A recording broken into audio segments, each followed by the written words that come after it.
Jayren Scalario alias Senior Aguila at iba pang opisyal ng Socorro Bayanihan Services Incorporated inaresto na sa kasong qualified trafficking. Petisyon laban sa confidential funds ng Office of the Vice President inihain sa Supreme Court. 42 Pilipino mula Israel kabilang sa ika-6 na batch ng repatriates na dumating ngayong araw sa Pilipinas. 39 na mga Pilipino makatatawid na ng Rafah border crossing mamayang gabi. Mga asawang Palestinian ng mga Pilipino papayagan ng makalabas ng Gaza.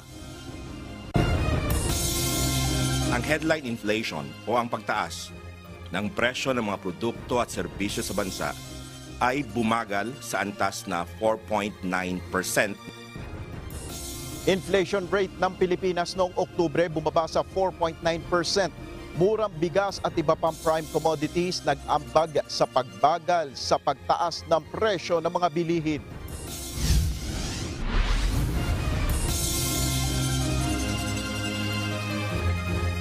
Magandang hapon, Pilipinas at sa buong mundo. Una sa ating mga balita. Nagsimula na kahapon ang paghahain ng Certificate of Candidacy o COC para sa mga tatakbong kinatawan ng 3 distrito ng Negros Oriental. Samantala, magiging manual naman ang gagawing halalan sa December 9, 2023 para sa nabakanting pwesto na expelled Congressman Arnie Teves. Ito ang balita ni Dante Amento live. Dante, paano ba nabuksan yung issue na maaring o pwede na maghain ng kandidatura si dating Congressman Arnolfo Teves Jr.? Yes, Jun, nagsimula nga yan dahil ngayon ay bukod sa pinatalsik siya ng ating mababang kapulungan ng Kongreso, may issue kasi na mayroon siyang terrorist tag na sa ngayon. Yun ang isa sa mga question at maging si Chairman Garcia ay aminado nga dyan na mayroon bang batas tayong nagbabawal na kapag ang isang tinaguriang terorista ng batas ay hindi na makakatakbo sa barangay o sa ganitong posisyon itong dyan sa kanilang lugar partikular bilang kongresista sa 3rd District ng Negros Oriental. Ang sinabi naman kasi ng Commission on Elections June, lahat ng mga kandidato na maghahain ng COC, bahagi ng kanilang ministerial duty o trabaho na talaga nilang ng COMELEC na hindi nila titingnan kung yan man ay kwalipikado o hindi, yan man ay lagpas ang edad o hindi, basta ang kanilang trabaho lamang ay tanggapin ang Certificate of Candidacy o COC ng isang naghain ng kandidato para sa isang posisyon. Hindi tuwirang masagot ni Chairman Garcia kung maaari pang tumakbo ang pinatalsik na kinatawan ng distrito na si Arnolfo Arnie Teves Jr. Ayon sa poll chief, kailangan ng masusing pag-aaral ang isyu kung maaari pa itong kumandidato. Doon sa katanungan ngayon, hindi ko muna masasagot kasi masyado kong ipe-prejudge at saka masyado kong parang ipe-preempt yung magiging action ng COMELEC. Kahit sino po mag-file ng COC, qualified man siya o hindi, of age o hindi, citizen o hindi, registered voter o hindi, ang COMELEC will always accept the certificates of candidacy.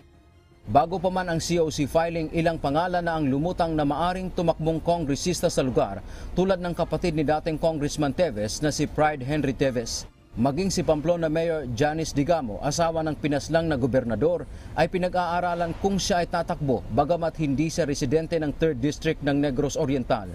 Samantala, hindi automated ang gagawing special elections. Paliwanag ni Chairman Garcia sa paggamit nila ng vote counting machines sa pilot testing ng automated barangay at SK elections sa 3 barangay kamakailan ay hindi uobra ang makina dahil may mga naranasan ng aberya. Nag-paper jam, tumigil, kinakalalagyan ng electric fan, kinakalampay pa yan. And ini-expect natin actually yung mga mangyayaring yan. And that is just to emphasize na tama yung desisyon namin to declare unusable yung lahat ng mga makinang yan. Sa mga balota naman ay hindi nakaimprinta ang pangalan ng mga kandidato kundi mano-manong isusulat ng botante. Sa datos ng COMELEC, mahigit 301,000 ang regular registered voters sa lugar. 75 million pesos ang inilaan ng COMELEC na pondo para sa special elections. Sa November 10, araw ng Biyernes, iimprinta ng National Printing Office ang mga gagamiting balota at tatagal lang ito ng isang araw. Dagdag pa ng COMELEC, lahat ng mga tumakbo pagkatapos maghain ng COC ay ikonsidera na nilang kandidato. Bawal silang mangampanya bago ang campaign period dahil papatak itong premature campaigning na maaring dahilan para madiskwalipika ang isang kandidato. And therefore, i-apply po namin yung Section 80 ng Omnibus Election Code. Ibig sabihin, kayo po ay considered candidates na kaagad. Kapag sila ay nag-file ng certificates of candidacy, bawal yung mga fiesta atmosphere, bawal yung mga parang may festival, bawal yung napakadaming tao pag mag-file ng COC. At again, bawal pa muna mga kampanya hanggat wala pa yung campaign period. June, bukas din, ayon kay Chairman Garcia, ay tatalakayin nila sa Commission Unbank o COMELEC Unbank. Ito naman ngayong issue kung kailangan ba nilang isailalim sa COMELEC control itong ikatlong distrito lamang ng Negros Oriental kung saan magsasagawa ng special elections. Ito ay binubuo ng 7 bayan at isang lungsod. So ibig sabihin, ang tinitingnan dito ng COMELEC, hindi naman buong probinsya ng Negros Oriental ang kailangan nilang isailalim sa COMELEC control, kundi kung saan lamang magsasagawa ng special elections. At base naman sa ulat ng COMELEC, naging maayos naman June itong pagsasagawa. Kahit itong nakaraang barangay at SK elections, yung pag-proclaim ng mga kandidato dyan ay naging mabilis at walang naitalang karahasan sa Negros Oriental. Pero ang tinitingnan na dito ng COMELEC dahil ang sinasabi dito na kapag ka narinig yung Negros Oriental kasi medyo iba yung naging naiisip ng ating mga kababayan na maaaring may nag-isip na delikado ito kaya parang maalis lang ang duda o kaya yung takot ng ating mga kababayan para sa isang maayos na halalan ay maaaring isailalim nila sa COMELEC control ang 3rd District ng Negros Oriental. At bukas yan ay malalaman natin sa kanilang sesyon ng COMELEC Unbank. Yan man ang ating balita mula dito sa Maynila. Balik sa iyo, June. Dante, kung sakaling mag-file nga itong si dating Congressman Arnolfo Teves Jr. at meron namang komisyon o gumawa ng petisyon na wag siyang payagan, paano ito re-resolve ng COMELEC? Yes, June. Ang sinasabi kanina ni Chairman Garcia, dahil nga hindi siya po pwedeng magsabi kasi una-una hindi siya po pwedeng magsabing pwede bang tumakbo o hindi si Teves dahil at the end sila kasi ang magiging judge kung mayroong magko-question doon sa pagtakbo kung sakaling tumakbo si dating Congressman Teves. Ang sinasabi naman dito ng COMELEC, aalamin namin doon sa merito ng petisyon. Ibig sabihin, desisyon na nila yan alinsunod sa mga batas na available ngayon, kung ano ba yung ito nga bang tao na ito ay karapat-dapat ba siyang tumakbo. Kasi ang sinasabi naman ng COMELEC ay ang isang tao lang ay maaaring hindi tumakbo kapag nahatulan siya ng higit sa 1 taong pagkakakulong.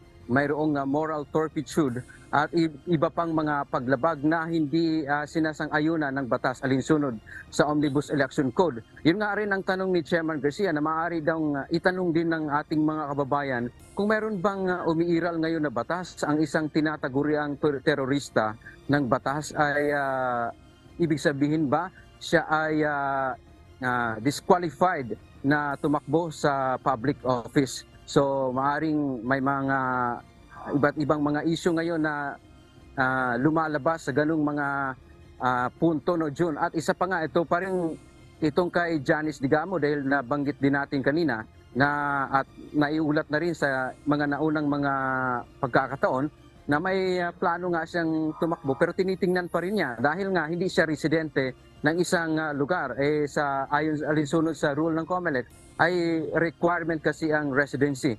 Pero ang yun, nung tanungin din natin si Chairman Garcia kanina, si Digamo rin ba itong naiwan na asawa ni dating Gobernador Ruel Digamo, pwede rin bang tumakbo? Bilang judge din na maaring kung mayroong ganong kaso ay hindi rin na sinagot ng diretsahan ni Chairman Garcia, pero ang kanyang sinabi, kapag meron ng aktual na issue, ito na, nandito na ngayon sa aming kamay ang reklamo, ay mayroon naman kaming mga paraan para yan marisolba alinsunod sa merito ng kaso batay doon sa ating mga umiiral na panuntunan. June. Alright, maraming salamat, Dante Amento.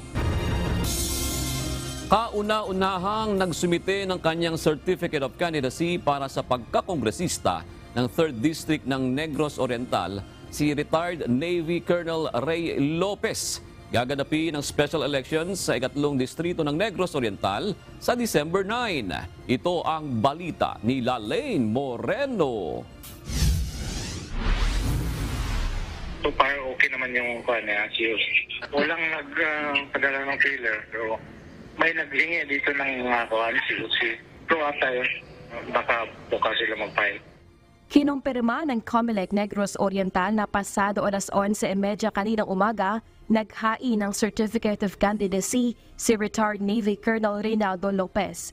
Si Lopez ay pinsan ng napaslang na si Governor Roel Digamo at dating katunggali ni Arnolfo Arne Teves Jr. noong May 2022 elections. Siya pala ang nag-file ng COC mula nang buksan ng Commission Elections ang pagtanggap ng mga nais kumandidato sa nabakanting pwesto bilang kinatawan na 3 distrito ng Negros Oriental. Ayon sa komisyon, posibleng may 2 pang kandidato na hahabol sa filing ng COC na magtatapos bukas November 8. Isa sa mga matutunog na pangalan si Shotton Mayor Fritz Diaz na pamangkin ni Pamplona Mayor Janice Digamo at si dating Governor Pride Henry Teves na kapatid ng napatalsik na kongresista na si Arne Teves. Batay sa kalendaryo ng COMELEC, 29 na araw lang ang campaign period na mag-uumpisa sa Huwebes, November 9 hanggang December 7, 2023. November 9 hanggang December 24 naman ang election period at gun ban. December 8 hanggang 9 naman ang campaign at liquor ban. December 9 ang araw ng eleksyon at January 8 ang huling araw ng filing ng SOSE. Lalaine Moreno, UNTV News and Rescue. Diyos ang aming sandigan, serbisyo publiko ang aming pinahalagaan. Bumagal ang inflation rate o bilis ng pagtaas ng presyo ng mga bilihin sa bansa noong nakaraang buwan. Ayon sa National Economic and Development Authority o NEDA, nakapag-ambag sa mababang inflation ang pagmura ng bigas at iba pang agricultural products. Ito ang balita ni Nel Maribuhok. Ang headline inflation o ang pagtaas ng presyo ng mga produkto at serbisyo sa bansa ay bumagal sa antas na 4.9%. Bumaba ang inflation rate ng bansa noong buwan ng Oktubre batay sa datos ng Philippine Statistics Authority. Mula sa 6.1% noong Setyembre, nasa 4.9% na lamang ito noong nagdaang buwan. Kapansin-pansin din na mas mababa ito sa 7.7% sa kaparehong buwan noong 2022. Kabilang ang inflation sa natalakay sa sectoral meeting ni Pangulong Ferdinand Marcos Jr. sa Malacanang kanina. Ayon kay National Economic and Development Authority o NEDA Yusek Rosemary Edilion, nag-ambag sa pagbagal ng bilis ng pagtaas ng presyo ng mga bilihin at serbisyo ang pagbaba ng halaga ng mga bilihin kabilang na ang bigas. Rice inflation slowed down following the onset of peak harvest and also the import arrivals. We also noted a steady supply of vegetables, and this also led to a slower inflation of that commodity. Sa kabila naman nito, ayon sa NEDA, nagbabanta pa rin ang epekto ng El Nino phenomenon sa sektor ng agrikultura na maaaring magdulot ng kakulangan ng produksyon at sa huli ay maaaring makapagpaangat sa presyo ng mga pangunahing bilihin. Kaya atas ng Pangulo, patuloy na tulungan ang mga magsasaka at mangingisda, maging ang iba pang sektor na apektado ng patuloy na pagtaas ng presyo ng mga bilihin. That was actually the instruction of the President to make sure that we target the production support to these provinces. Tiwala ang NEDA na magtutuloy-tuloy ang pagbaba ng inflation sa mga susunod na buwan. Kaugnay naman ng banta ng Israel at Hamas conflict sa ekonomiya ng Pilipinas, ayon sa NEDA, makakaya ng bansa na makontrol ang epekto nito, partikular na sa sektor ng enerhiya. With respect to energy, marami na rin kasi mga energy power plants and transmission projects na naka-schedule na to be completed either this year or early next year. So ang naging instruction ay to make sure na they will be on schedule. So if that's the case, then ma-maintain natin na limited yung magiging impact sa atin. Ayon sa NEDA, prioridad pa rin ng Marcos government na mailigtas sa mga Pilipino na nasa ibang bansa na maaaring maapektuhan sakaling lumala ang gyera sa Israel. Nel Maribuhok, UNTV News and Rescue, Diyos ang aming sandigan, serbisyo publiko ang aming pinahalagahan. Ilang araw lang matapos ang anihan ng palay sa Central Luzon, nagtaas na naman ang presyo ng bigas sa Intercity Rice Mill sa Bocaue, Bulacan. Kaya pakiusap ng retailer sa bagong Department of Agriculture Secretary, matutukan ang supply at presyo ng bigas. Ito ang balita ni Nestor Torres. 1,080, andito pa nga yung resebo. Ngayon, ayan na naman, tumaas na naman, ang kuha namin, ayan naman, 1,250. Hindi napigilan ni Judith Juanillo na magulat sa itinaas ng presyo ng bigas sa kinukuhanan niya sa isang rice mill sa Intercity, Bocaue, Bulacan. Sa kalahating kaban o 25 kilos na per sako ng bigas, umabot sa 170 pesos o 340 pesos sa kada 50 kilos ang itinaas matapos lamang ang isang buwan. Lumalabas 50 pesos na per kilo ang puhunan niya sa bigas na itinitinda niya sa kanyang pwesto sa Caloocan City. Kaya kung ito ang pagbabatayan, hindi bababa sa 50 pesos per kilo ang benta niya nito sa mga mamimili. Sabi ng isa sa may-ari ng rice mill sa Bocaue, Bulacan, tumaas talaga ang benta sa kanila ng palay matapos ang anihan nitong Setyembre at Oktubre. Sa ngayon, ang presyo ngayon ng palay ngayon nasa 31 na po per kilo. Yung mga nakaraang buwan, bumaba siya kasi nga nag-anihan. Ang kuha namin ng presyo noon is nasa 25 per kilo ang presyo ng palay. Nung anihan. Yun, medyo tumaas ngayon. Ang laki ng tinaas ngayon, nasa 31 na ang kuha namin ngayon ng presyo. Depende kasi yun eh. Sa middleman kasi mataas na ang presyo eh.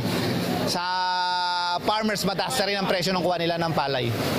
So pagdating ng pagbiyahe rito, pag transpo, iba na ang presyo rin, mas mataas. Kung 31 pesos per kilo ang bentahan ngayon ng palay sa mga rice miller ng mga rice traders, sabi naman ng isa sa mga magsasaka na aming nakausap, nasa 22 pesos per kilo ang bili sa kanila ng mga rice traders. Ngayon po, naging lakaran ng palay namin dito, may 19, 20, 50.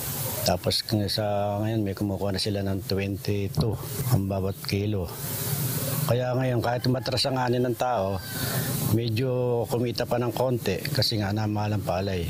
Para sa magsasaka na kagaya ni Mang Fio, may kita na sila kahit papaano sa ganoong presyo ng bentahan. Ngunit pakiusap niya, sana naman ay wag nang bumaba sa 20 pesos per kilo ng palay dahil sa mahal ng abono at gastusin sa bukid.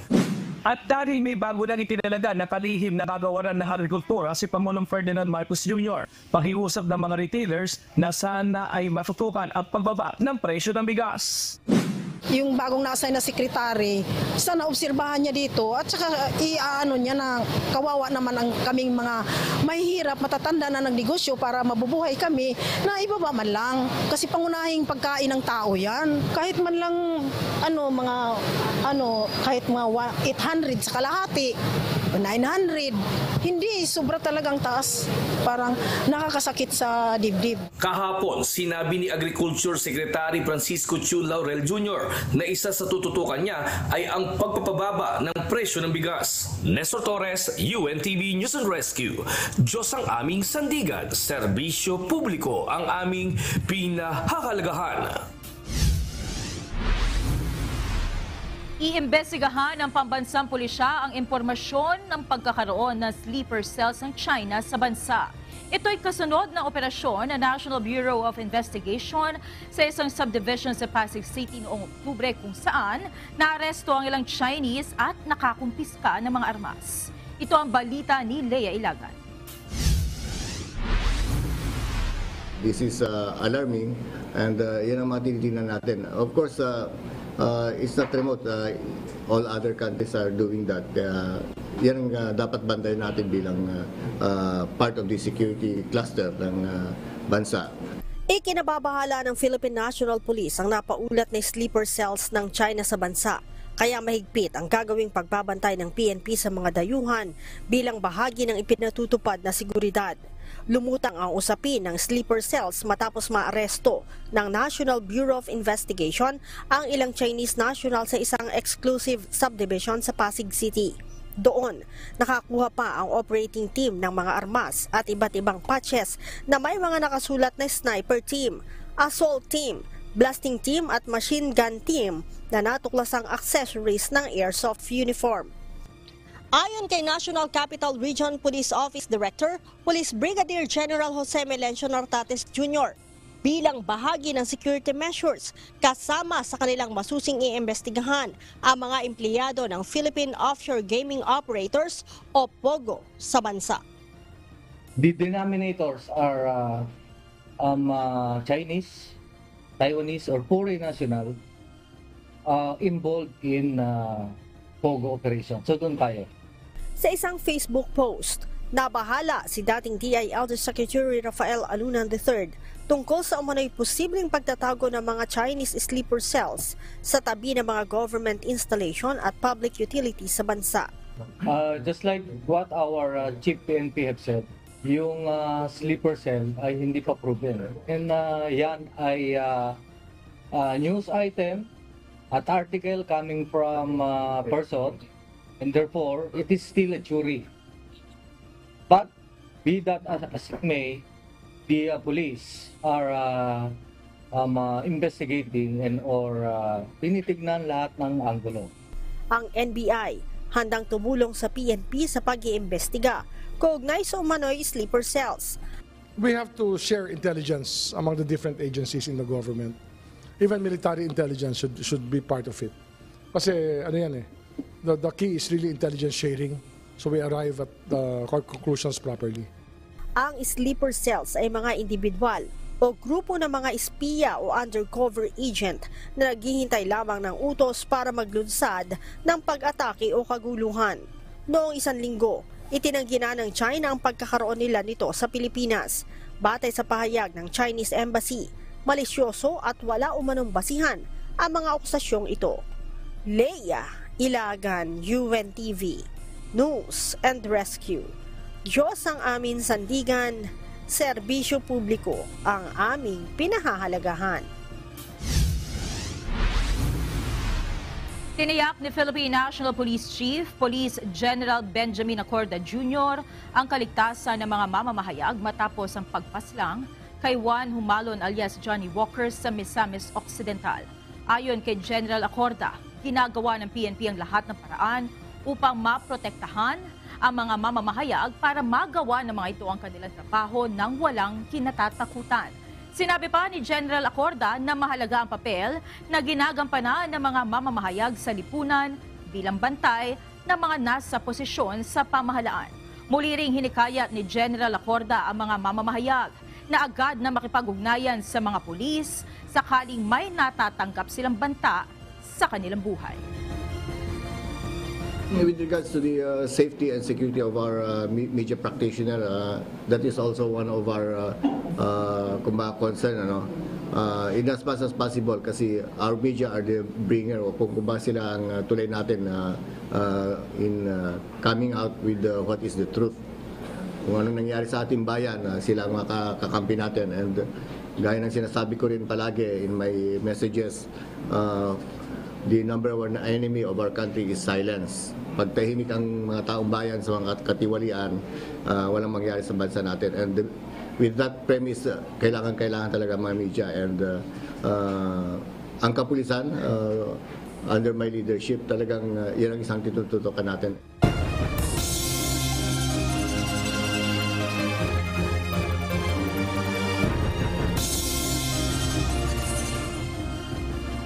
Naghain ng petisyon sa Supreme Court ang isang grupo ng legal experts laban sa confidential funds ni Vice President Sara Duterte. Nais nilang ipadeklara bilang unconstitutional ang ginawang paglilipat ng pondo ng Malacanang sa tanggapan ng pangalawang Pangulo. Hinihingi din nila na ibalik ng Office of the Vice President ang 125 million pesos na pondo. Kabilang sa mga petitioner ay ang dating spokesperson ni former Vice President Leni Robredo na si Barry Gutierrez, Christian Monsod, Gus Lagman at ang tinanggal na Finance Undersecretary Shelo Magno. Base sa aming petition, sinasabi namin sa Korte Suprema na ito ay hindi sang-ayon sa ating saligang batas dahil Kongreso lamang ang pwede gumawa ng isang budget item na ang nangyari na sa paglipat ay ang Executive Department ang gumawa ng isang item na confidential fund. Ipinauubaya na ni Vice President Sara Duterte sa Korte Suprema ang kahihinatnan ng issue kaugnay ng confidential funds. Ito ay matapos na maghain ng petisyon sa Supreme Court ang isang grupo upang ipadeklarang labag sa saligang batas ang kanyang confidential fund. Mula sa House of Representatives, ito ang balita ni Rosalie Coz, live.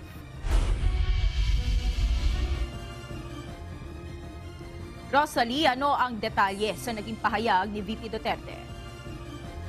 Monica, tila hindi nababahala si Vice President Sara Duterte matapos na dalhin sa Korte Suprema ang usapin sa natanggap na 125 million pesos na halaga ng confidential funds ng kanyang tanggapan para sa taong 2022.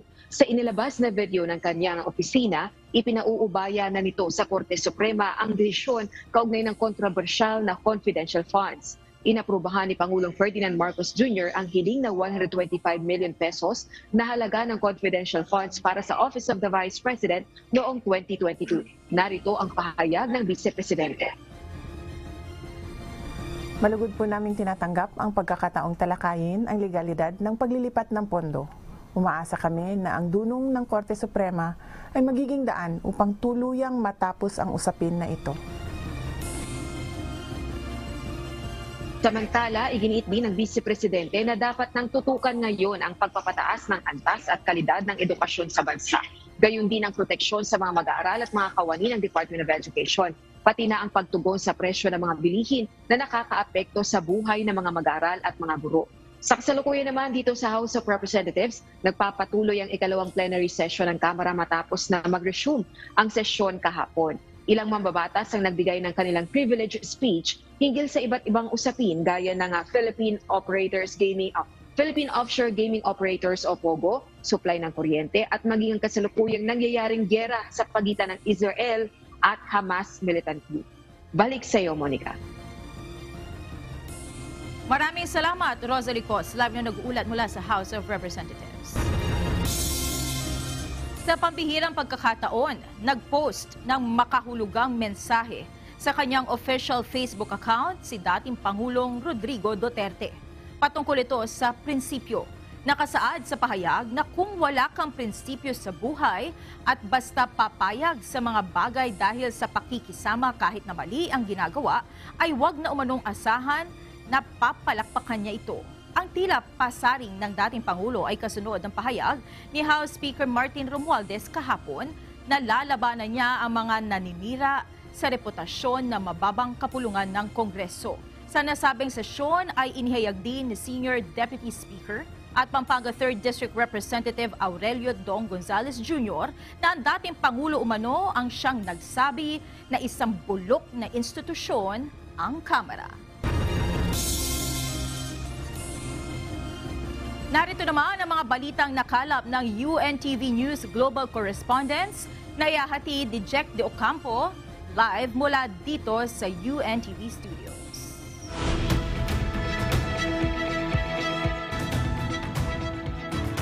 Jack, welcome back dito sa Pilipinas. At kumusta naman ang mga unang araw mo sa iyong pagbabalik?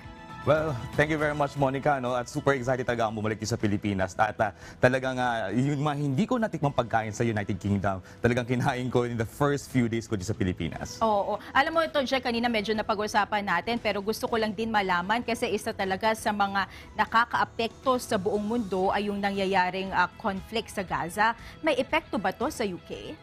In general sa United Kingdom, hindi ganong random ng mga tao yung giyera dyan sa Israel and Hamas. Pero may mga supporters kasi yung Israel and also yung Hamas or Palestinian na nakita naman natin yung ilan sa mga British nationals at ilan sa mga immigrants lumalabas ng mga kalye upang ipakita kanilang suporta in the form of rally. Meron ng mga nagsasabi na tumaas naman din ng ilang folds yung ating anti-Semitism attacks o yung mga crimes against sa mga Jewish citizens or mga Jewish na nasa United Kingdom. Oo. At Jack, gusto ko lang din malaman, gaano ba karami ang Filipino community sa UK?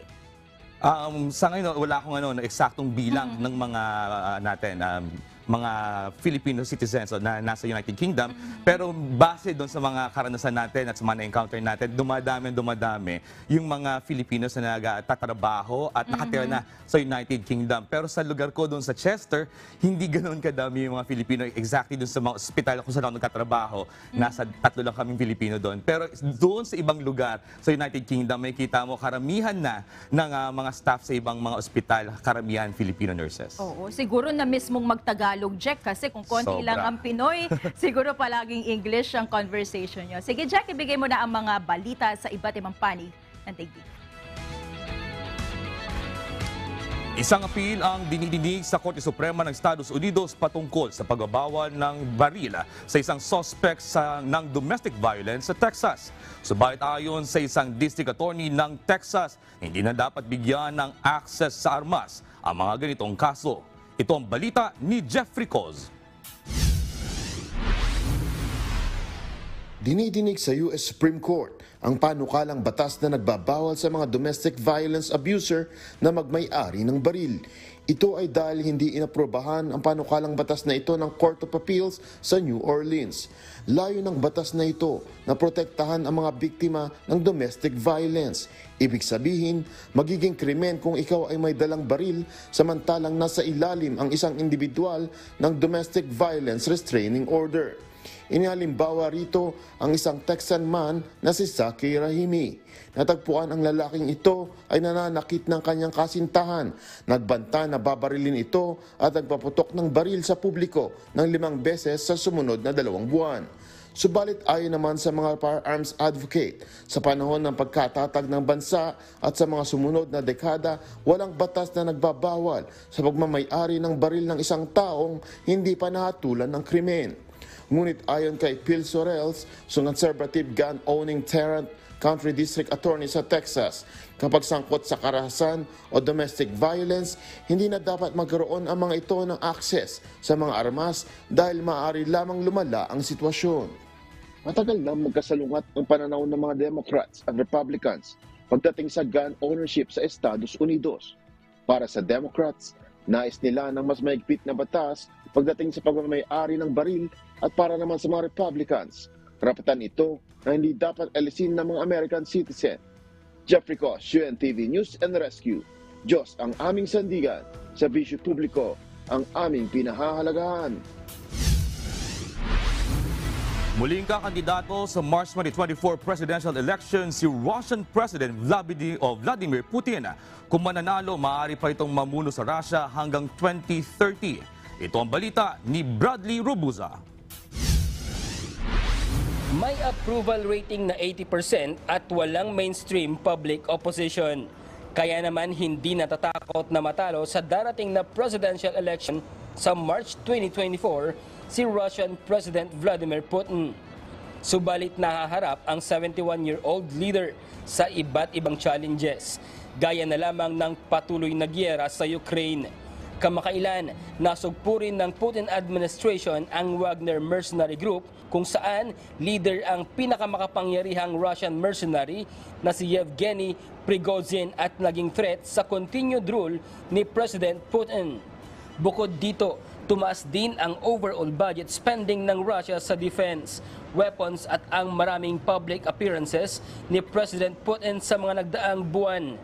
Ayon naman kay Oleg Orlov, bagamat umalis ang Russia sa communist totalitarianism, nagbalik-aniya ang bansa sa kakaibang totalitarianism. Nagsimula ang humawak ng pwesto bilang top executive si President Putin noong 1999 at simula 2012 hanggang ngayon, 11 taon na siyang nanunungkulan bilang Pangulo ng Russia. Bradley Robuza, UNTV News and Rescue. Diyos ang aming sandigan, serbisyo publiko ang aming pinahahalagahan. Naitala ng Palestinian Health Ministry ang mahigit 10,000 casualties sa patuloy na giyera na nagaganap sa pagitan ng Israel at Hamas militants. Samantala, kinukonsideraan na ni Israeli Prime Minister Benjamin Netanyahu ang pagkakaroon ng pansamantalang pagtigil ng putukan sa Gaza.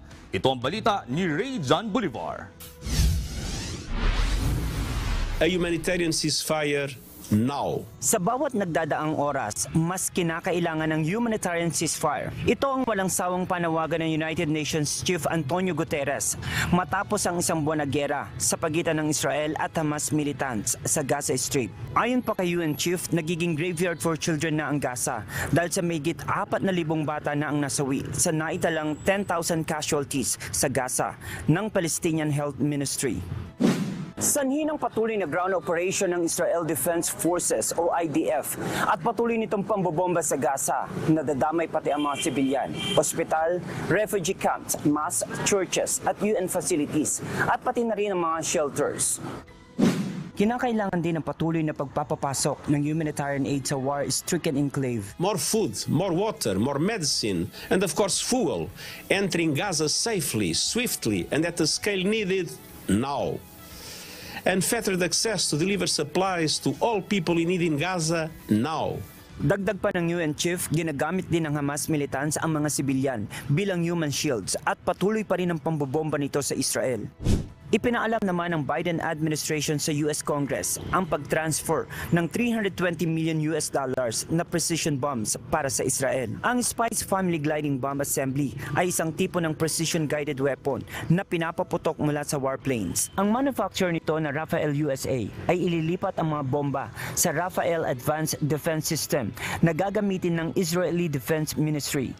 Samantala, kinukonsidera na ni Israel Prime Minister Benjamin Netanyahu ang posibilidad ng tactical lethal process sa pakikipagdigma. Ito ay upang makapasok ang tulong sa Gaza at makalabas ang mga hostages mula sa enclave.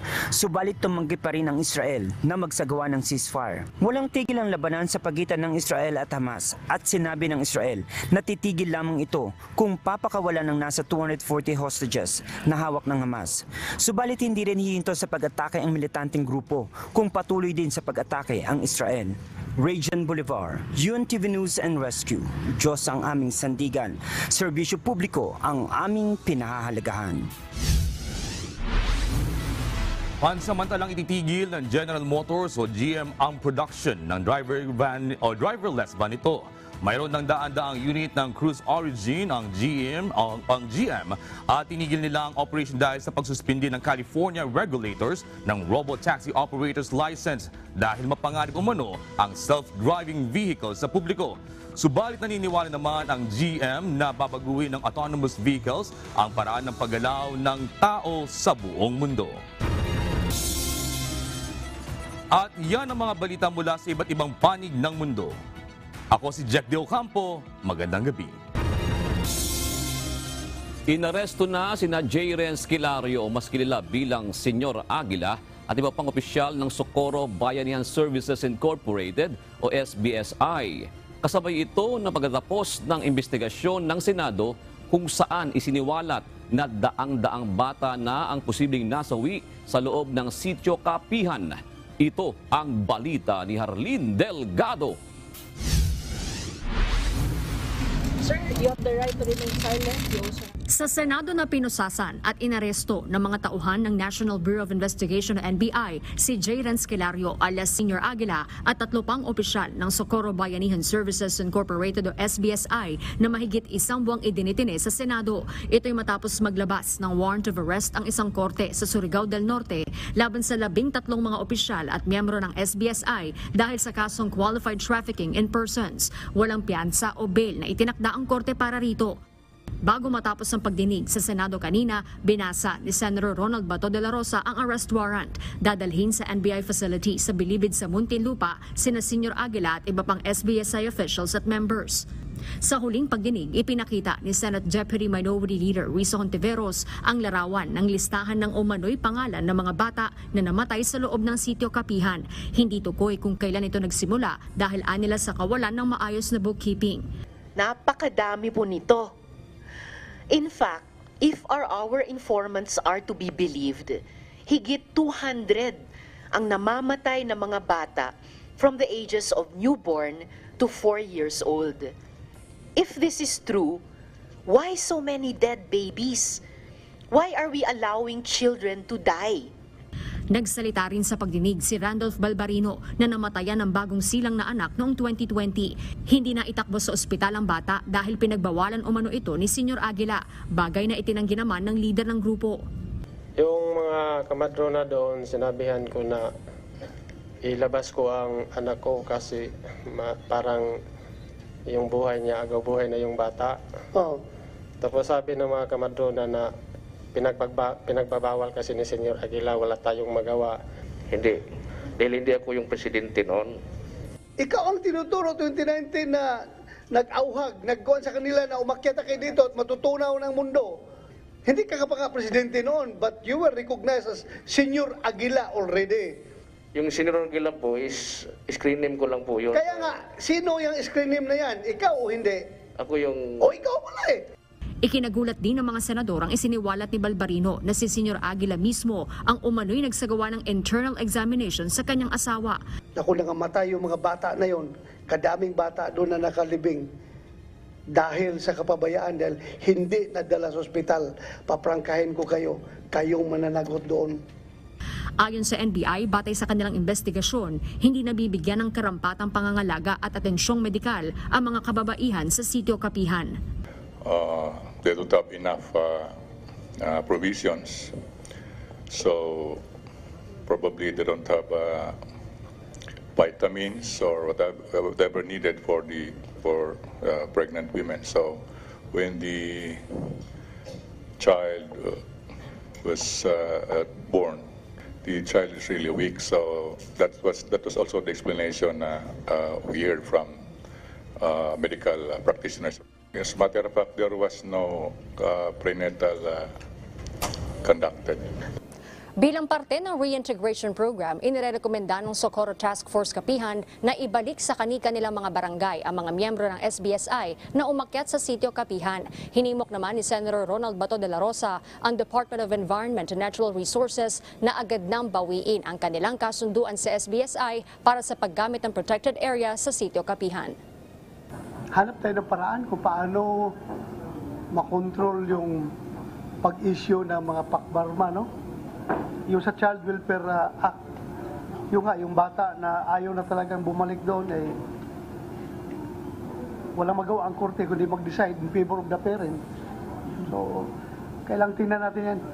Tingin naman ng abogado ni Senior Aguila, politika ang nasa likod laban sa mga opisyal ng SBSI. Masyadong orchestrated ito, politically motivated. Kita naman ninyo ang pagtatanong dito. Ina-assume na guilty kaagad at pagka nag-deny ay kinukontempt. Itinanggi naman ni Ma'am Merto Galanida na siyang Vice President ng grupo ang aligasyon na siya ang tunay na nagpapatakbo sa SBSI at pronta lamang si Senior Aguila. Harleen Delgado, UNTV News and Rescue. Diyos ang aming sandigan, serbisyo publiko ang aming pinahahalagahan. Naghain ng kanilang counter-affidavit kasabay ng preliminary investigation kanina sa Department of Justice ang environmentalist na sina Jed Tamano at Jonila Castro. Ayon sa kanilang abogado na si Atty. Dino De Leon, kine-question nila ang impartiality ng Department of Justice sa pagdinig sa reklamong perjury na isinampas sa kanila.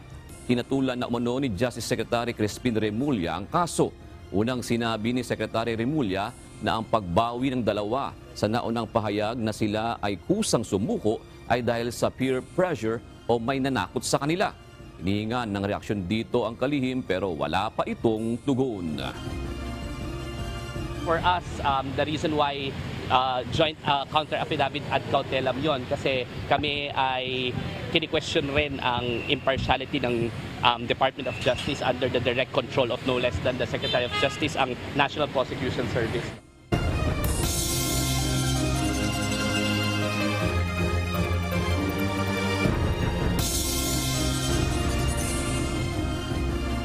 Kinumpirma ng Department of Foreign Affairs na makatatawid na ng Rafah border crossing ngayong araw ang 39 na mga Pilipino na nasa Gaza Strip.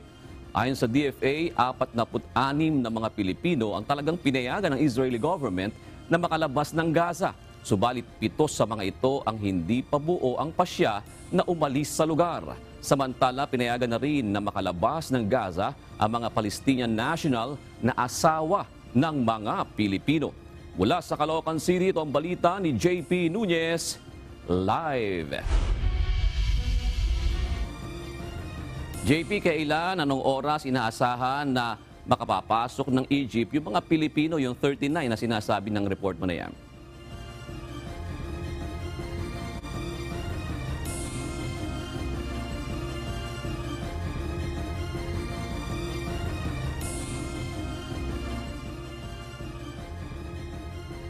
Babalikan po natin ang ulat na yan ni JP Nunez. Samantala, tanggap na ng pamilya ni Grace Cabrera ang nangyari sa kanya sa Israel. Bagamat hirap ang kanilang kalooban sa pagkawala ng OFW, itutuloy na lang nila ang mga pangarap nito sa pamilya na pag-ahon sa kahirapan. Ito ang balita ni Leslie Widom live. Leslie, ano ba ang pangarap ni Grace para sa kanyang pamilya? June, pangarap ni Grace na magkasama-sama ulit silang pamilya kasi nagkawatak-watak sila mula nung mag-asawa kasi 8 silang magkakapatid at mula nung nag-asawa ay nagkahiwalay sila. Meron napunta sa Iloilo, meron sa Pampanga at meron naman dito sa parte ng Mindoro.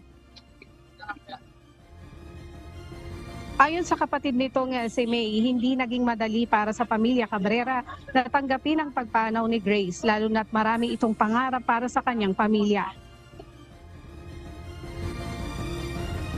Siyempre, na-shock sa nangyari. Pero wala na rin tayong magawa. Nandiyan na yan. Gayon man, kailangan nilang tanggapin ang kinahinatnan ito.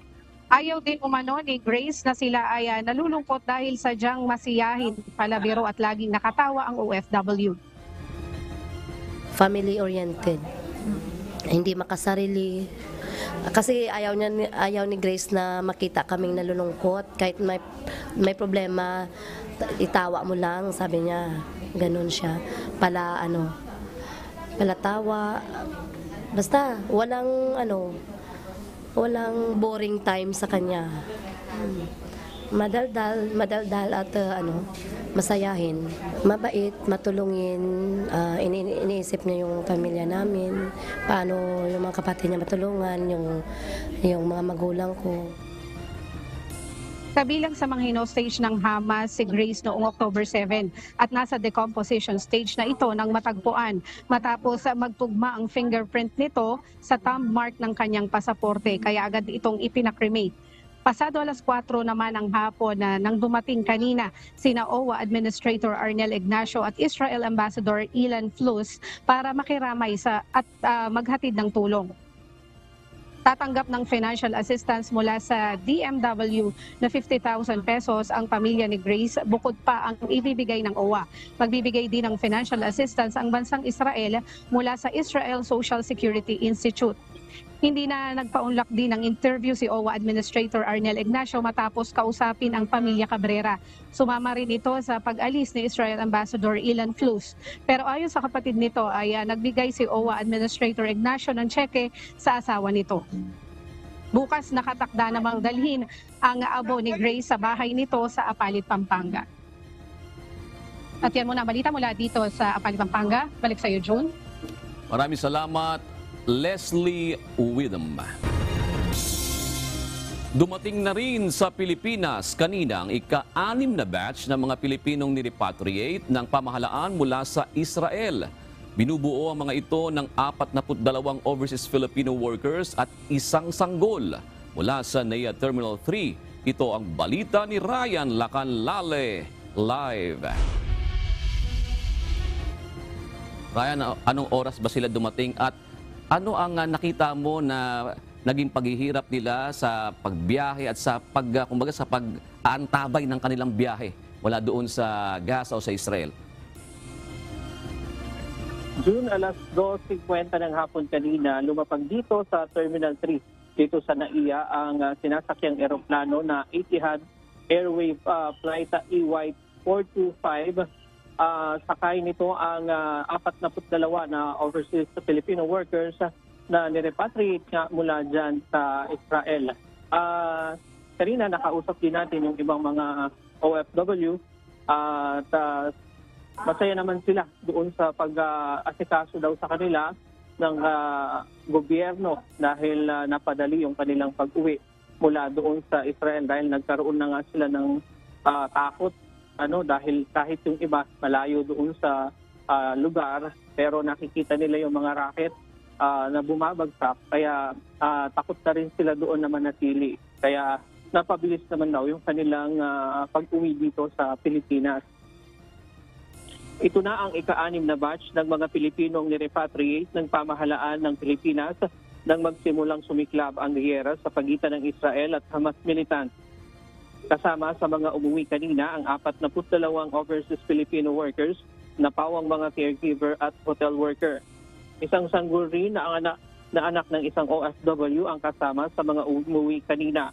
Ayon sa Department of Migrant Workers, makatatanggap ng 50,000 pesos na financial assistance ang bawat umuwing OFW mula sa Department of Migrant Workers at sa Overseas Workers Welfare Administration o OWA. Bibigyan din ang mga ito ng livelihood assistance at psychosocial counseling. Isa si Jessel Lucas sa mga umuwing OFW kanina. Aniya, sa 10 taong pagtatrabaho niya sa Israel, ngayon lang aniya nangyari na nakapasok ng ganito ang mga teroristang Hamas sa kanilang tinutuluyan, kaya't pinili na lamang niyang umuwi sa bansa. Lahat po kami dito ay natutuwa na nakauwi kami sa panahon po ngayon. Parang hindi na po pera ang mahalaga, buhay na po. Kasi kahit po puro gera po ang nangyayari sa buong istorya ng Israel, first time po ito nangyari na meron na po nakapasok. Kaya yung kasiguraduhan po namin, hindi po ang aming pinangangamba, lalo na po ng aming mga pamilya. Sa datos ng DMW, aabot na sa 184 na mga OFW sa Israel ang napauwi ng Pilipinas. June kanina nakausap natin itong si Jessel Lucas dahil yung kanyang asawa ay isa ring OFW doon sa Israel pero nakauwi na ito at hindi na muna bumalik ito doon sa Israel. Nagpapasalamat din siya dahil nakauwi itong kanyang asawa at hindi nasama doon sa lugar yung kasing pinagtatrabahuhan ng kanyang asawa, yun yung Kibbutz Be'eri kung saan maraming mga namatay doon. At kabilang nga doon sa mga namatay doon si Paul Vincent Castelvi na kaibigan ng mga ito, kaklase nitong si Jessel. Kaya nalulungkot siya para doon sa mga kasama niya mga Pilipino na nandoon na nasawi at mga kaibigan nila. Kaya ngayon, wala na daw munang balak pumunta ng Israel itong si Jessel.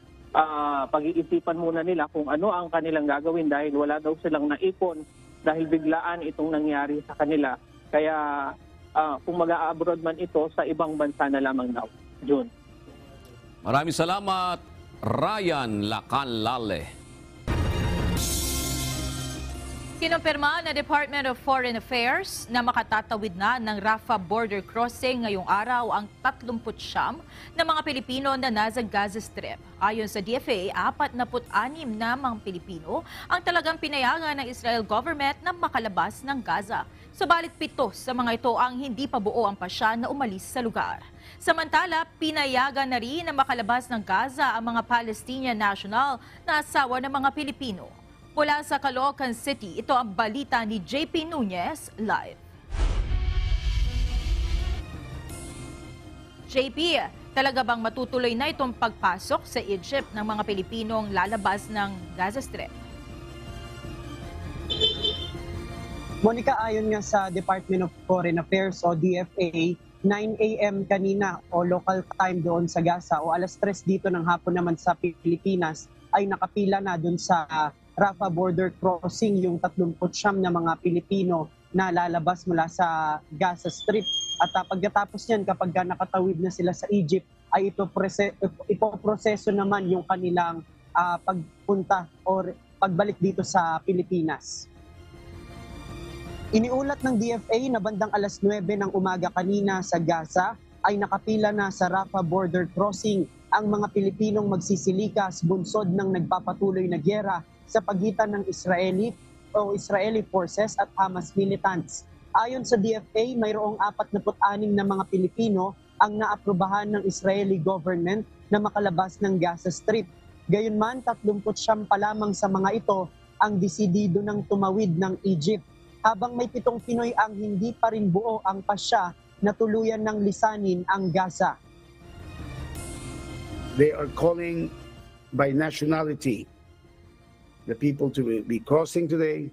But what our embassy in Amman and our embassy in Cairo is certain of is that by tonight, local time, they will have been able to cross into Egypt. Ayon sa DFA, mayroong ilan sa ating mga kababayan doon ang hindi pa rin maiwan ang kanilang mga asawa na Palestinians. Pero base sa impormasyong ibinigay ng DFA, pinayagan na rin na makatawid ng Rafah border crossing ang mga Palestinian spouses ng mga Pilipino at sa ngayon ay naghihintay na lamang ng written approval mula sa Israeli government. The Palestinian spouses of the Filipinos will also be allowed to leave Gaza with their spouses. So it's just a matter of waiting for the written approval, and that will mean it will be easier for our embassy to convince those left to cross the border when their time comes or when they are already called to cross. Nauna nang sinabi ng DFA na mayroong nasa 115 na Filipino citizens sa Gaza na gusto nang lumikas. Noong linggo pa sana tatawid ang mga Filipino citizens sa Rafah border crossing pero naudlot ito dahil sa mga pag-atake. Samantala ayon sa DFA, nakauwi na sa Pilipinas ang isa sa 2 doktor na unang nakatawid ng Rafah border crossing, habang ang isa naman ay nasa Hong Kong. Monica, ayon sa DFA, kapag nakatawid ng Rafah border crossing itong mga Pilipino, yung 39 na mga Pilipino papunta sa Cairo, Egypt, ay aasikasuhin sila ng Philippine Embassy para dun sa kanilang accommodation at doon naman sa pagproseso ng kanilang mga kinakailangan para makauwi sila dito sa Pilipinas. At ayon sa DFA, inaasahan na within this week ay pwedeng makabalik o makauwi dito sa Pilipinas yung mga kababayan nating Pilipino na tatawid nga papuntang Cairo, Egypt. Yan muna ang ating latest live. Balik sa iyo, Monica. Maraming salamat, JP Nunez. Iginiit ni Lanao del Norte, 1st District Representative at Vice Chairperson ng House Special Committee on West Philippine Sea, Muhammad Khalid Dimaporo, na dapat na idodokumentong mabuti sa pamamagitan ng video ang mga agresibong aksyon ng China sa West Philippine Sea. Ito ay upang makakuha ng simpatya ang Pilipinas mula sa international community kaugnay ng coercive actions ng China. Suportado naman ito ng isang opisyal na Department of National Defense. Nagsagawa ng pagdinig ang komite upang alamin ang detalye sa nangyaring insidente noong October 22, 2022 kung kailan may mapanganib na maneuver ang 2 barko ng Chinese Coast Guard at binangga ang isang Armed Forces of the Philippines contracted supply boat. Ayon naman kay House Special Committee on West Philippine Sea at Mandaluyong City Representative Neptali Gonzales, ginawa ang pagdinig upang magsilbing platform sa open dialogue at matiyak na matutugunan ang mga hamon sa West Philippine Sea. document the aggression of the Chinese against the Filipino people, and hopefully get the sympathies of the international community. Because by highlighting that, internationalizing, videotaping, documenting everything, we would increase the reputational risk to China, and that was not done before. And the lesser the risk for China, the more aggressive they become. But internationalizing it is basically adding reputational cost to China, and they don't want that. Biyaheng papuntang Estados Unidos sa susunod na linggo si Pangulong Ferdinand Marcos Jr. Ito ay upang dumalo sa Asia-Pacific Economic Cooperation Summit sa San Francisco, California. Ayon kay Foreign Affairs Undersecretary Charles Jose, malaking bagay para sa Pilipinas ang pagdalo sa APEC dahil sa trade partnership. Pangunahing isusulong ng Pangulo sa APEC Leaders Summit ang ukol sa enerhiya, modernisasyon ng healthcare system at digitalization. Pagkatapos ito ay tutungo ang Pangulo sa Los Angeles, California at sa Honolulu, Hawaii para sa working visit. Bibisita rin si PBBM sa US Indo-Pacific Command sa Hawaii. The President is keen to push for financing a just, sustainable, and affordable energy transition through partnerships with the business sector. He will emphasize the need to invest more on clean energy to preserve and protect the environment while ensuring that we are energy secure and sufficient. Nananatili ngayon sa mga tent ang nasa 240 pamilya na nawalan ng bahay kasunod ng sunog sa barangay Kaingin, Santa Rosa, Laguna kahapon. Ayon sa Bureau of Fire Protection, mabilis na kumalat ang apoy dahil sa katabing junk shop na puno ng mga papel at karton. Ito ang balita ni Christian Lopez. Meron daw nagluluto at napabayaan yung sinaing. Tapos yung kapitbahay naman ay may isang maliit na junk shop. Ito ay punong-puno ng mga papel, karton, kaya lalong lumaki yung sunog. Napabaya ang sinaing. Ito ang sinasabing dahilan ng mabilis na pagkalat ng apoy sa residential area sa barangay Kaingin, Santa Rosa, Laguna kahapon. Ayon sa Bureau of Fire Protection o BFP Santa Rosa, bukod sa gawa sa light materials ang mga bahay, malakas din ang hangin kaya maraming bahay ang nadamay. Naging pahirapan din umano sa kanila ang masisikip na daan at ang mga nakaharang na gamit sa kalsada. Ayon sa BFP, isang 7 taong gulang na babae ang nasawi sa sunog.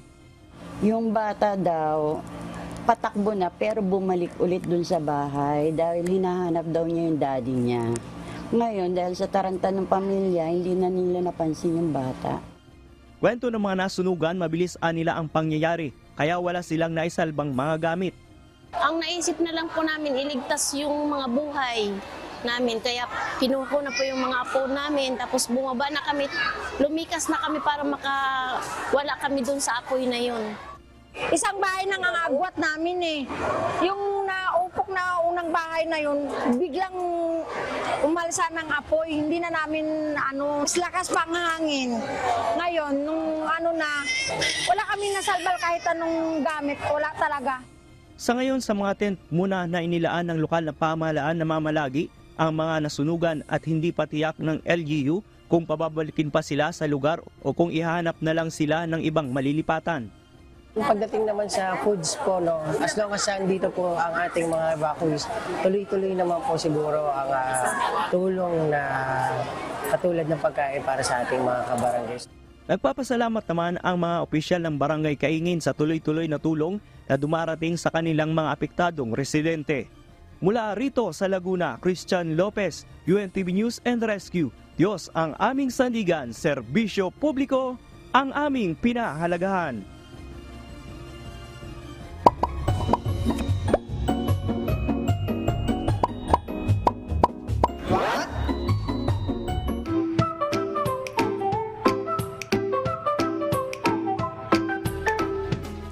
Nagdag kaalaman po.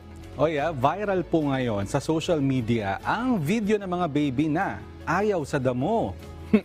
Bakit kaya karamihan po sa mga baby ay umiiwas sa damo? Meron kaya silang nalalaman na hindi po natin alam? Well, ipinaliwanag naman po yan ng mga siyentipiko at simple lang ang kanilang paliwanag. Ang nakakakiliti at medyo matalas na texture ng mga damo ay ayaw ng mga babies. Minsan nga po kahit tayong matatanda na, hindi po natin gusto yan. Pero dahil sa kanilang sensitibong mga balat, takot ang mga sanggol na umapak sa mga damo na ipinaliwanag naman po ng mga eksperto. Pero ang mas malalim na dahilan, skeptical o nag-aalinlangan ng mga sanggol sa mga halaman po in general. Ang mga sanggol na edad 8 buwan ay nagpapakita ng pag-iwas umano sa mga halaman kumpara sa ibang mga bagay. Sinasabi ng mga eksperto na posibleng nakatatak na sa utak ng mga sanggol na mapanganib ang mga halaman at baka sila malaso nito. Likas daw sa mga tao ang umiiwas sa mga bagay na sa tingin nila ay mapanganib, lalo na po ang mga sanggol. Bagamat hindi naman po lahat ng mga babies ay ganito, meron naman mga ilan na matatapang na tumatapak sa damo nang walang pag-aalinlangan. Sana po may natutuhan kayo at laging tatandaan, mapalad po ang tao na nakakasumpong ng karunungan at ang tao na nagtatamo ng kaunawaan.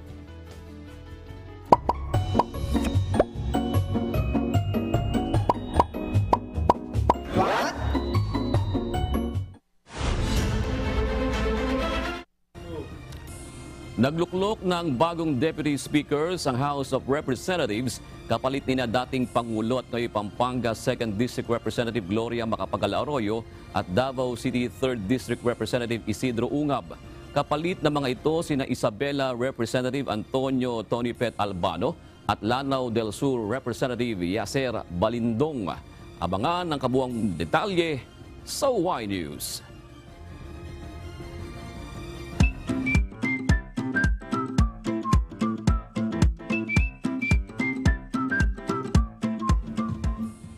Yan. Ang bilis ng mga pangyayari, Monica, no? Bidong mayroong kagad rigo dun sa House of Representatives. Oo nga breaking news yan. So abangan, tama yung sinabi mo, abangan yung mga mukhang nagkakatotoo na yung sinasabi ni Michael Pahatin Ano ba yung sinabi niya? Pwede bang ano yan? O off the record ba yan? Siyempre pag nag-uusap sa news, ito yung mangyayari, ito yung mangyayari. Oo. Sakto sa panahon. Abe, ito, ganito yan. Totoo talaga. Ibulong mo nga sa akin mamaya. Baka hindi pwedeng hindi pa pwedeng on cam Totoo talaga. Ayaw nila maniwala no? Totoo talaga. Ito naman po ang isyong kinementaryohan ni Nikki Arafeles. Sabi niya, ito sa Russia. Sa Russia. Kapag naging presidente ng Russia, uli si Vladimir Putin, sabi ni yung reporter natin sa Middle East, mas lalo niyang guguluhin ang Ukraine. Naawa po ako sa mga tao nandun na lagi sila'y pinahihirapan niya. Sabi naman ni David Jr. Salvador, enggel naman ito sa isa pang gulo, yung Israel-Hamas. Bakit hindi kausapin ang mga civilians para hindi magamit ng Hamas? Yeah. Jack, may kasama tayo dito. Oo nga pala. Akala na Jack, makakaligtas siya. Diba? Siyempre, babasa rin siya. Maganda si Jack na magbasa niyan, Jack. Sabi dito, medyo di ko nakikita ng konti. Finally, ay nabibigyan basahin mo muna kung justice. Jack, basahin mo muna kung ano yung komentaryohan niya at kung sino yung nagpadala ng komentaryo. Medyo excited. Excited si Jack. Excited. Sige. Ayan, ito. Inaresto na ni Net Pangilinan, si Net Pangilinan, sabi niya, finally, mabibigyan na ng justice ang mga biktima ng taong ito, higit sa lahat ang mga minors na nasira ang kinabukasan dahil sa kagagawan ng taong ito. Medyo mabigat talaga ito. Ito yung pagkatapos ng investigasyon ng Senado kasi, nagkaroon ng warrant of arrest ng NBI doon kay Senyor Aguila at sa kanyang mga kasama. Yun ang kinomentahan ni Net. Ayun. Kumusta naman? Ang unang araw. Medyo bago talaga. It's been years since napunta ako sa studio natin. Talagang ang sarap para sa pakiramdam dito. Iba pa rin sa Pilipinas. Iba pa rin sa Pilipinas. Sobrang saya. Pero sa UK ba, mataas ba ang inflation? Paano ba? Actually, nung mga nakaraang buwan, umabot ng, I think this year, pinakamataas is nasa 10.7 or 10.6. ng inflation rate. Pero ngayon, nasa 6.7%. Mas mataas pa rin kumpara sa Pilipinas. And considering na before nitong pandemic, mataas talaga yung cost of living sa United Kingdom. Kung sabi ko nga kanina kay Monica, gusto mo dun? regarding sa comparison, mapunta ka ng London, ang cost ng isang small room, around 800 to 1,000 pounds, which is around 69 to 70 pesos ang isang pound. So more likely, nasa 35 to 40,000 ang isang maliit na kwarto. Sa may mga nasa 60 to 70,000 pesos ang isang maliit na kwarto sa London. Eh kung gayon, bakit gusto mo dun? Pero kasi mataas rin ang sahod. Diba? Mataas ang cost of living, pero meron ka naman sahod na kahit paano, matatakpan naman yung cost of living. Mas mataas doon sa inflation. Mas mataas naman sa inflation. Ayun. Kung ang inflation ay 6%, ang sahod niya doon ay mga... Jermel! Si Jermel ang ating pag-uusapan tungkol niya sa sahod. Sige. Ibali. Oy, si Jack ay hindi natin huling beses makakasama this week. Abangan niyo po dahil sa mga susunod na araw, Jack, aabangan ka namin. Salamat sa Diyos. Ito na, mag-shoutout na po tayo sa ating mga kausiserong Pinoy ngayong araw. Unahin na po natin si Norlito Canyonaso at Jess Flores. Salamat din po sa panonood kay Mon Pintado at John Miko Magaro. Ayan. At of course, happy viewing din kay at MRRPB24 at kay at Buddy, Molinas? Olinas. Yan. Maraming salamat po sa pagtutok at hanggang bukas ay magkita-kita tayo. Samantala, narito na po ang mga isyong dapat abangan mamaya sa Y News. President Ferdinand Marcos Jr. issues a directive to the Department of Agriculture to bolster food production among farmers who have been less affected by the ongoing El Niño phenomenon. Tensions between Australia and China are expected to ease following a significant bilateral meeting. How do Australian Prime Minister Anthony Albanese and China's President Xi Jinping impact the trade relationship between the two nations, considering the emphasis on continuous easing of trade barriers despite political differences? You will want to hear it. Plus, Hamas-controlled Health Ministry reports over 10,000 casualties in Gaza as international condemnation of Israel's campaign intensifies. It's all coming up tonight. Discover the reasons behind the stories on Y News 8:30 p.m. only here on UNTV News and Rescue.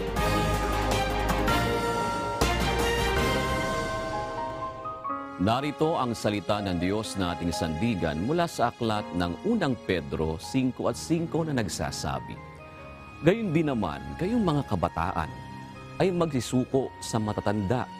Oo, kayong lahat ay magagbigkis ng kapakumbabaan na kayo-kayo'y maglingkuran, sapagkat ang Diyos ay sumasalangsang sa mga palalo, datapwat nagbibigay ng biyaya sa mga mapagpakumbaba."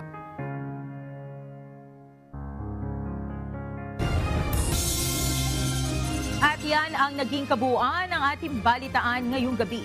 Aming inilahad ng buong katapatan kung paano namin nasaksihan.